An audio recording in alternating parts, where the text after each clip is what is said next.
10 रुपए का बंद रेसिपी। एक गांव में रामू नाम का एक आदमी रहता था। वो बहुत गरीब था।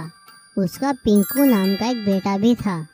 रामू दिन भर शहर जाकर मजदूरी किया करता था और पिंकू स्कूल में पढ़ा करता था। दोनों बाप बेटा अपने इस हालात में भी बड़े खुशी से रहा करते थे, क्योंकि वो दोनों ईमानदारी से रहते थे।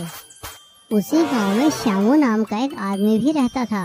वो गांव में बर्गर बन का ठेला लगाया करता था। वो बहुत लालची और धूर्त किस्म का इंसान था।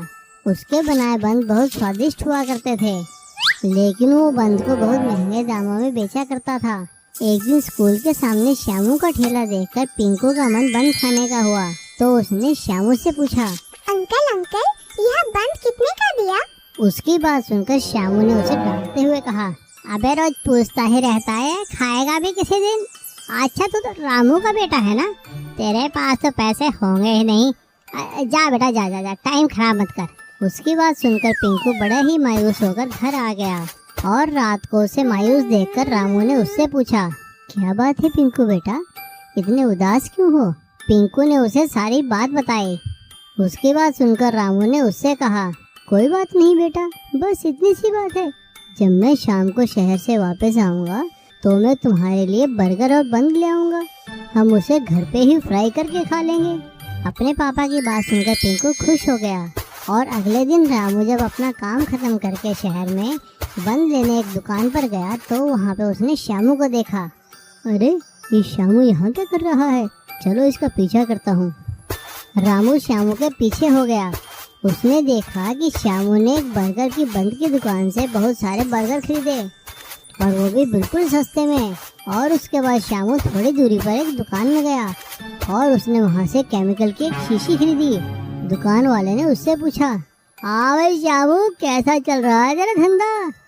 अरे सही चल रहा है दादाजी, ये तो बस आपके केमिकल का कमाल है। ये 5 रुपए वाला बंद फुलाकर इतना बड़ा हो जाता है कि मैं 50 में बेचता हूँ।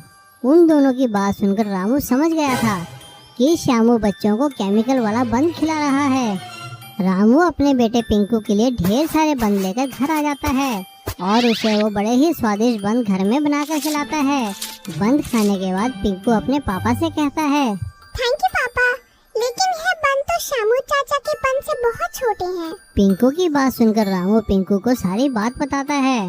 पापा की बात सुनकर पिंकू उनसे कहता है, पापा तब तो हमें श्यामू चाचा को सबक सिखाना चाहिए। अब चलिए मेरे साथ स्कूल, हम मास्टर जी को सारी बात बताते हैं।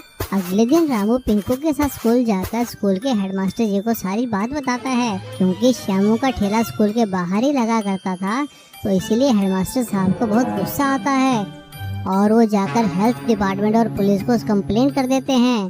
हेल्थ डिपार्टमेंट पुलिस के साथ मिलकर श्यामू के ठेले पर छापा मारते हैं और उन्हें वहाँ से ढेर सारे बर्गर और केमिकल मिलता है।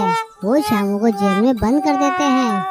श्यामू के पकड़े जाने के बाद पिंकू अपने पापा से कहता है, पापा पापा आप भी तो स्वादिष्ट बर्गर बन बनाते हैं, क्यों ना हम बच्चों को भी ये खिलाएं? और हाँ, उनसे पैसे जरूर ले लेना। अपने बेटे पिंकू की बात मानकर रामू जब भी उसके पास काम नहीं होता था स्कूल के बाहर 10 रुपए का बर्गर बन बेचा करता था, और वो भी एकदम साफ सुथरा और बिना केमिकल की मिलावट के।